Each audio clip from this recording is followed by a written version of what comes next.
नमस्कार। आज हम बात करने वाले हैं दुनिया के सबसे जाने माने अवार्ड्स में से एक नोबेल प्राइज की। तो चलिए इसके बारे में सब कुछ जानते हैं। ये सवाल अपने आप में कितना अजीब है ना, कि जिसने डायनामाइट बनाया उसी ने दुनिया का सबसे बड़ा शांति पुरस्कार भी बना दिया। तो चलिए इसी दिलचस्प कहानी से शुरुआत करते हैं। तो ये सब शुरू हुआ एक आदमी की वसीयत से। जी हाँ, एक विल से। इनका नाम था एल्फ्रेड नोबेल, एक स्वीडिश साइंटिस्ट और बिजनेसमैन। और हाँ, वही जिन्होंने डायनामाइट का आविष्कार किया था। 10 दिसंबर 1896 को उनकी मृत्यु हुई, लेकिन उससे पहले उन्होंने अपनी वसीयत में साफ साफ लिख दिया था कि उनकी सारी की सारी दौलत का इस्तेमाल ऐसे प्राइज बनाने में किया जाए जो इंसानियत के भले के लिए काम करें। उनकी वसीयत में लिखा था उन लोगों को जिन्होंने पिछले साल में इंसानियत को सबसे बड़ा फायदा पहुंचाया हो। सोचिए, डायनामाइट बनाने वाले इंसान की ये सोच कितनी बड़ी और सच कहूं तो हैरान करने वाली थी। तो सवाल ये है कि जो लोग ये प्राइज जीतते हैं, जिन्हें हम लॉरिएट्स कहते हैं, उन्हें आखिर मिलता क्या क्या है। चलिए देखते हैं। ये प्राइज देखिए 6 अलग अलग कैटेगरीज में दिया जाता है। फिजिक्स, केमिस्ट्री, मेडिसिन, लिटरेचर और शांति। ये 5 तो नोबेल की ओरिजिनल विल में ही थे, और छठा यानी इकोनॉमिक साइंसेज ये बाद में उनकी याद में जोड़ा गया। तो हर विनर को सेरेमनी में 3 खास चीजें मिलती हैं। पहला, एक खूबसूरत नोबेल मेडल, दूसरा एक डिप्लोमा, और तीसरा एक बड़ा मॉनेटरी अवार्ड। और जब हम कहते हैं बड़ा मॉनेटरी अवार्ड, तो इसका मतलब वाकई बड़ा है। 2025 के लिए ये करीब 11 मिलियन स्वीडिश क्रोना है।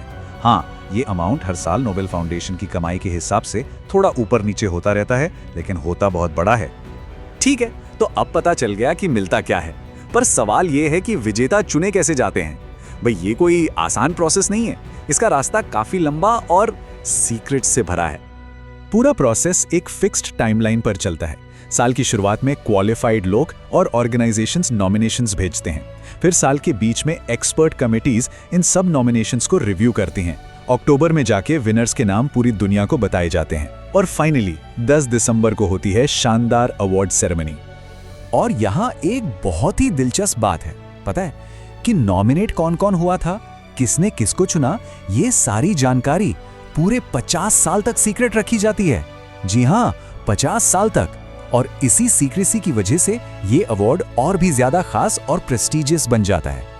एक और मजेदार फैक्ट, ये जो अवार्ड सेरेमनी है वो एक जगह नहीं बल्कि 2 अलग अलग शहरों, 2 अलग अलग देशों में होती है। जो नोबेल पीस प्राइज है वो नॉर्वे के ओस्लो में दिया जाता है, और बाकी सारे प्राइजेस फिजिक्स, केमिस्ट्री, मेडिसिन ये सब स्वीडन के स्टॉकहोम में दिए जाते हैं।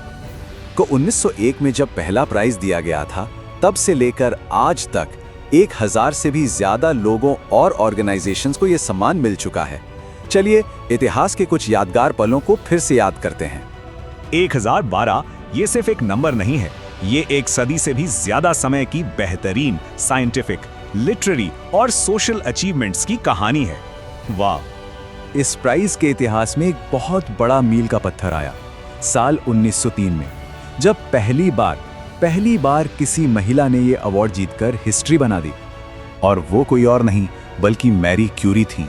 उन्होंने फिजिक्स के लिए यह नोबेल प्राइज जीता और साइंस की दुनिया में सभी बैरियर्स को तोड़ दिया।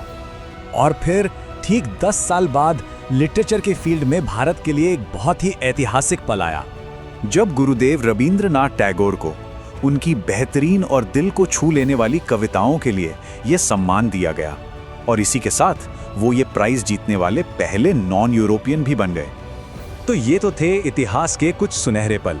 अब जरा आज की बात करते हैं, क्योंकि 2025 के लिए भी नोबेल प्राइज की घोषणाएं शुरू हो गई हैं। और इस साल का पहला अनाउंसमेंट हुआ है मेडिसिन के लिए। ये प्राइज पेरिफेरल इम्यून टॉलरेंस पर हुई रिसर्च के लिए दिया गया है। आसान भाषा में कहें तो ये रिसर्च हमें ये समझने में मदद करती है कि हमारा इम्यून सिस्टम जो हमें बीमारियों से बचाता है, वो गलती से खुद हमारे ही शरीर पर अटैक क्यों नहीं कर देता। वहीं अगर नोबेल पीस प्राइज की बात करें तो वहां तो मुकाबला हमेशा ही बहुत तगड़ा होता है। इस साल 2025 के लिए कुल 338 नॉमिनेशंस हैं, जिसमें 244 इंडिविजुअल्स हैं और 94 ऑर्गेनाइजेशंस।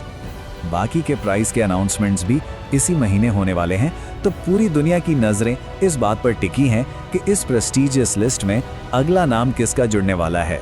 अंदाजा लगाइए अगला विनर कौन हो सकता है।